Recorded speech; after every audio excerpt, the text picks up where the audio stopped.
It's about a little after 3 o'clock on Tuesday afternoon, 27th of May.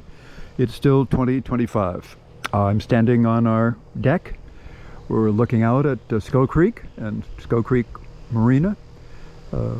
Gannet's mast is visible there to me. I don't think you could probably distinguish it between the live oaks. In terms of the sequence of these videos, I need to have one to finish it up. I didn't shoot anything the last day, which was last Friday, although there were a lot of times on that day that I didn't think it would be the last day. I also didn't shoot anything on the Wednesday. Wednesday was just too rough. It was blowing 20 to 25 right on the nose, 5 to 6 foot waves that Gannet was leaping off of the crests and landing in the troughs with a sickening thud. I began to doubt she could hold together or the mast would stay up. And so I pushed her harder than I should have that day. I should have, well, at 1700 hours, I tried to heave to. Should have done that earlier. That's what I started to say. And that didn't work. Even with minimal sail up, we were being pushed back out to sea far too fast.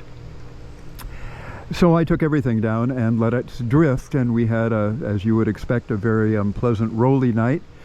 But surprisingly, we only lost a few miles. We didn't drift very far. There were some odd currents out there during this sail. There were times that where we should have been in the Gulf Stream being pushed north, we were being pushed south. Decidedly, I guess an eddy of the Gulf Stream. In any event, on Thursday I got us sailing again in the morning, and we made some progress this way. We were about, I think, about 68, 70 miles away Thursday morning, away from the buoy at the outer buoy of the channel that leads into Port Royal Sound. Right now you're looking northwest. That's Skull Creek. The mouth of it is over there, 1.8 nautical miles. About 6 miles down, you're to the mouth of Port Royal Sound, which is about over there. And then the channel in is 10 miles long with a dog leg in it. So it was about 70 miles to that. We were still having 18 miles to go. At sunset, I don't recall how far off we were, maybe about 40 miles. But we were close enough that I didn't want to get any closer. This is a cluttered coast. There are buoys, there are, I think, a dozen Navy towers out there measuring something. There's shipping, there are fishing boats, and there are pleasure crafts. So I lowered all the sails at 2000 hours and went into my berth and tried to get some sleep. I did get some, but I got up for good at 0100 Friday morning and started making our way this way, slowly, and still with headwinds.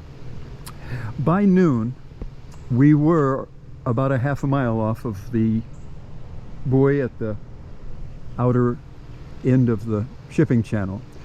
But we were completely becalmed on a glassy sea, and we were getting nowhere, and it was hot and unpleasant. I was in 55 feet of water. I could have anchored there if I had to, but I wanted to get closer.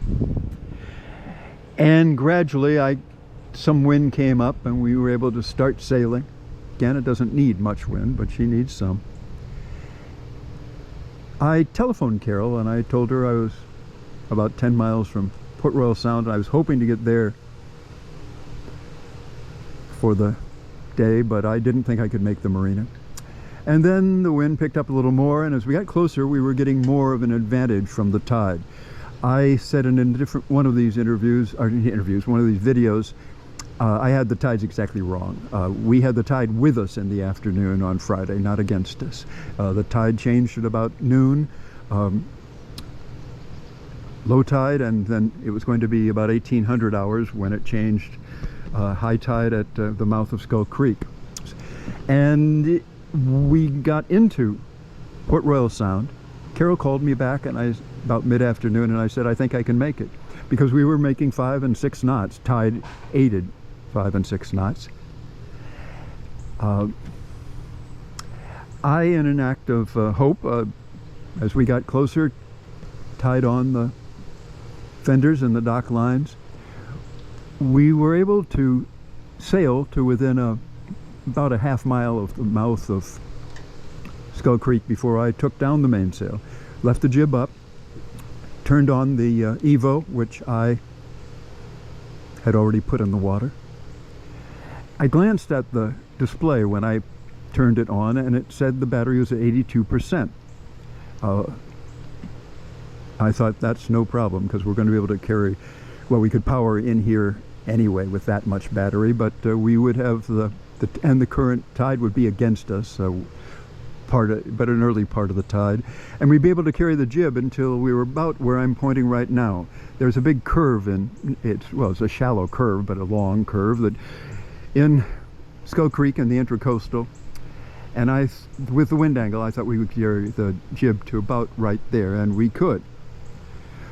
We got to that point about a half a mile from the slip, which is right down there, and I thought, good. Furled the jib, gave the Evo a little more throttle, and looked up down that way south, and I see a cruise ship coming. This was not a big cruise ship as cruise ships go, of only about 3 decks, but it's the biggest ship on the Intracoastal, and I judged that we would pass right about out there. We did. I didn't want to go behind him, and so I came over to this side of the marked channel, and it was just a few feet outside of the last 2 green markers out there. One's a buoy, one's a post.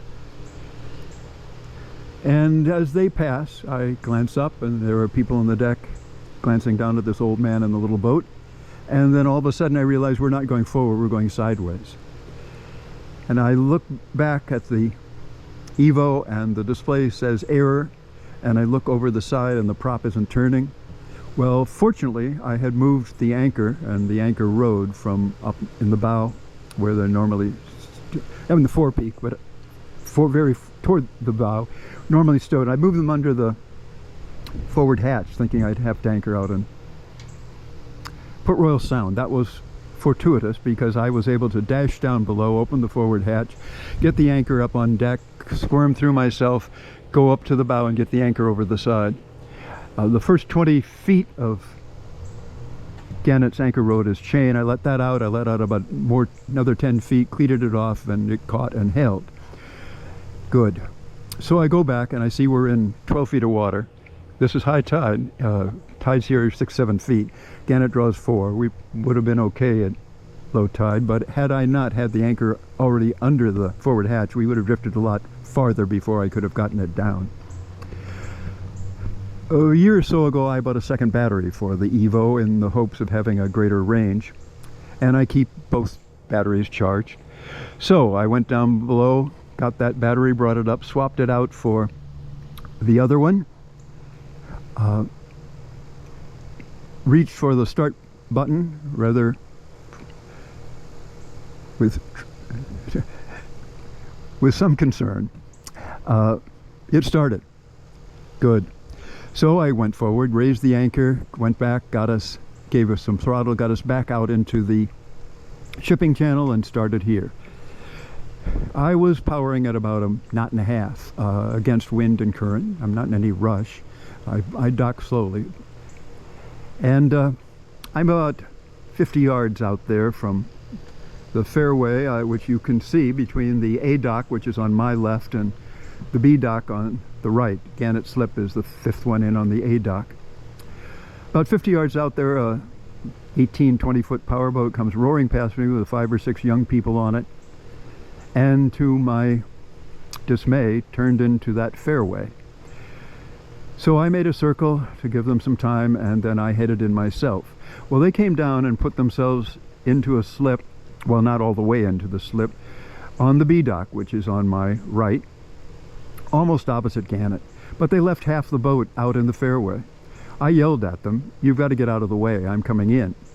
Well, one of the young men pulled the boat part way forward, but not all the way, left part of the stern in the fairway. So I made a more abrupt turn into Gannet Slip than I like to. Got the bow line onto a cleat before the tide pushed her back out of the slip and got her tied down. This was about 1900 hours.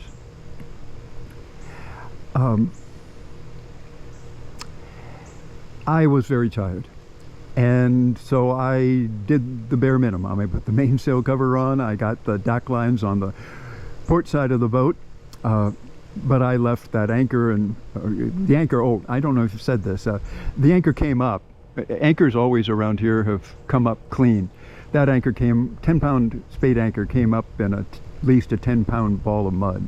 Well, I just left it on the deck. I had to pull the road bag up onto the deck in order to close the forward hatch. And then I started to walk home. I would clean up the mess the next day, which I did. The way home is down that long dock, a ramp, and then you've got a long pier that goes out around there until you reach the land. Carol was, as you can see, could see me come in, and she had texted that she was going to pick me up. I don't look at text and didn't know that. But as I got down toward the end of the pier, I saw her car there. And as I got in, I thought to myself, what a pretty woman, and a kind one too. I was very glad to see her, glad to be driven up here and have a hot shower and a couple of cold martinis. The problem with the battery is odd and not resolved, because the battery seems to be functioning properly now. The one that was totally discharged.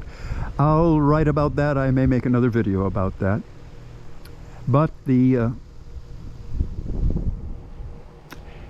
love of the thing itself sail is over.